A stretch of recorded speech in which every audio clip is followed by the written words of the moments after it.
Hello hi नमस्ते देखो आज आम बापू मो छुआ 3 जन कुआड़े बाहरिलु तो आपण मैंने जानिले निश्चय आश्चर्य हे जेहेतु एबे पंचुक सप्ताह तो से आम कि मार्केटिंग करने बाहरिलु आउ सेठु किछि रंग मुरुज किणवा आ जेहेतु मोर 16 सोमवार बढ़िया जाऊँगी तो 16 सोमवार किछि पूजा सामग्री आने को पड़ो तो से आम चलिलु मार्केट। मो मन तो आज बहुत खुशी कारण जेहेतु स्त्री लोक मैंने घरे दिन सारा कम करी बहुत बोरिंग लगे तो केतबेले संध्या बेले टिके कुआडे बाहर बुलवा गले मन टे फ्री लगे तो से मो मन तो बहुत खुशी अच्छी तो जाई आम पहुँचीगलु रेमुणा मार्केट प्रबल भिड़ जेहेतु संडे तो से प्रबल भिड़ माने जीवा तो माने रास्ता साइड काटी काटी जीवा बहुत मुश्किल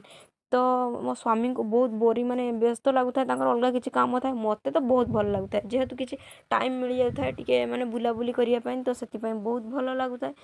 तो जेहेतु आम जेटू जिनपतर किणाकिणी करार तो आम से पहुँचीगलु आउ एबे देखो मुझे पंचुक किसी रंग मुरुज किଣିली रंग मुरुज किणी सारी मोर 16 सोमवार जहाँ जहाँ सब जिन किणवार तो से दुकान किणिलु तो दुकान किणवा टाइम मो स्वामी कहले टी भिड बनवा सी तो भिड बनवाई जमा भी राजी नुहति तो देखो मुझे कहली से बाध्य हो जहाँ भी टिके भिड टे कर पकईले आउ से रागी भी जाती जदि आप मो ट्राभेल ब्लॉग भल लगी तो निश्चय जानवे जय जगन्नाथ।